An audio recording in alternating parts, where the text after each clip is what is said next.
Say what? Halle Berry is thumbing her nose to Hollywood, saying that they're not truthful to people of color. Oh, two things. Number one, this is gonna be good. Number two, I would love to know what a person of color is. I really want to know.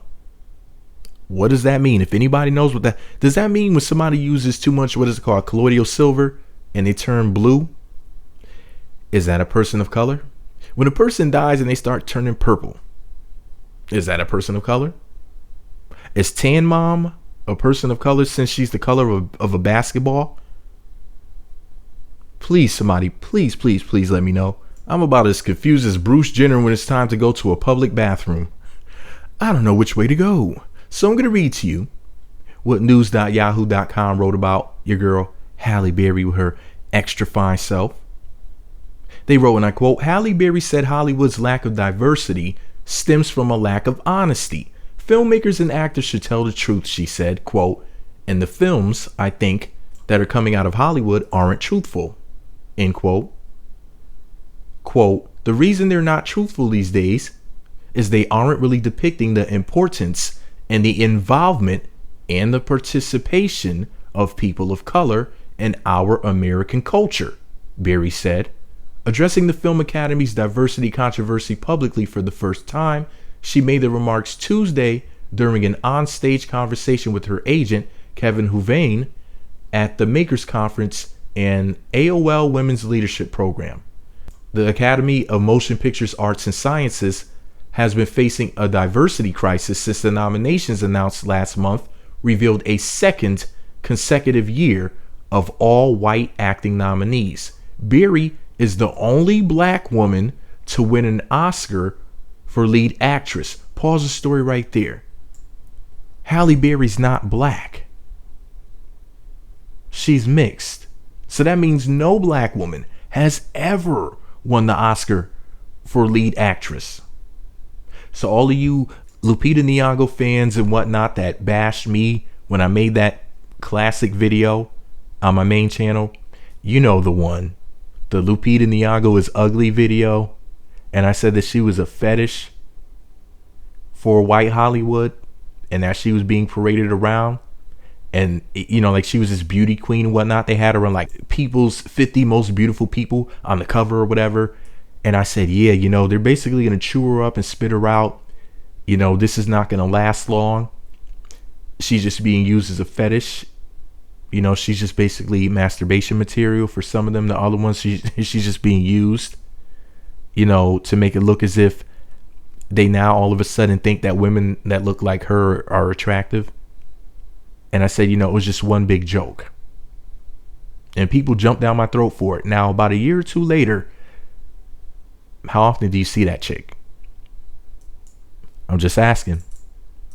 But anyway, yeah, back to Halle Berry. Halle Berry's not black. She's only half black.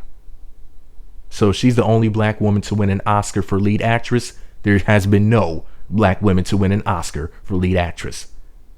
Thank you very much to whoever wrote this story. I think this is Sandy Cohen. Sandy Cohen wrote this story. Anyway, back to what they were saying. Berry is the only black woman to win an Oscar for lead actress, and she says she's heartbroken. Her victory for 2001's Monster Ball didn't lead to more women of color being cast in leading roles. But she puts the blame on filmmakers with tunnel vision. Let me just pause the story right here one more time. Monsters Ball from 2001.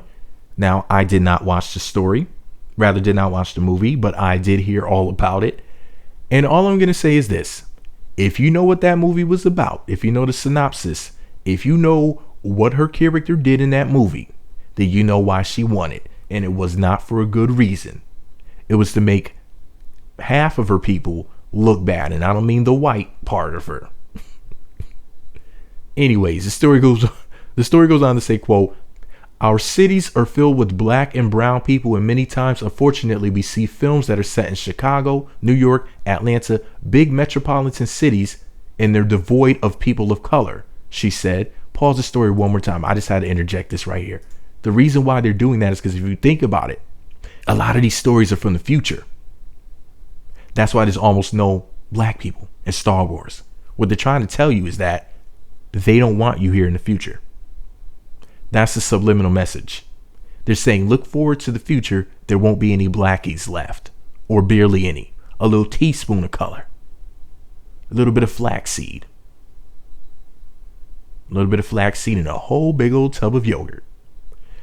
Anyways, and you probably think I'm kidding, right? No, I'm not. I'm not exaggerating at all. Anyway, back to what she said. She said, quote, our cities are filled with black and brown people, and many times, unfortunately, we see films that are set in Chicago, New York, Atlanta, big metropolitan cities, and they're devoid of people of color. She said, quote, so I feel like when we really live up to our responsibility and challenge ourselves to be truthful and tell the truth in our storytelling, then people of color will be there in a real competitive way. And it won't be about inclusion or diversity, because if we're telling the truth, inclusion and diversity will be a byproduct of the truth, end quote. She then looked at Huvane and said, quote, you hit me with the zinger. The Makers Conference held at the Seaside, I'm going to butcher this name, Terranea Resort in Rancho Palos Verdes, California, continues through Wednesday with such speakers as Gloria Steinem, Sheryl Sandberg, and Caitlyn Jenner. Gloria Steinem, I'll save my pro-life rhetoric for another time for that heifer, that CIA agent, Gloria Steinem. And I won't throw Caitlyn Jenner under the bus in this video. I'll just keep my comments about that mess to myself. Anyways, Halle Berry's right. When you think about how many people are non-Caucasian that live in America alone, how many Mexican people we have here, how many Indian, Chinese, so-called black people, how many just people in general, how many mixed people. America's much more diverse than a lot of these big name movies. But if that's what these people want to do with their movies, they have every right to. Like I said before, we need to just make our own movies and not worry about what the hell they're doing. Say screw them. Let them come running to us saying, hey, Blackie, we want you back. And then we can say, no. We're good right over here.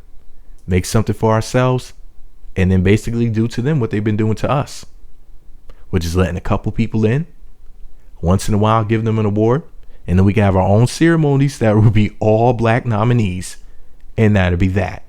No reason to throw it up in their faces. No need to name the awards the Ebony Awards or anything like that. We could call it the Stellar Awards unless that name is already taken. We can call it the Sirius Awards unless the Sirius radio station won't allow us to use that name. We could call it, no, we can't call it the Black Star. That's exactly what I'm trying to avoid here.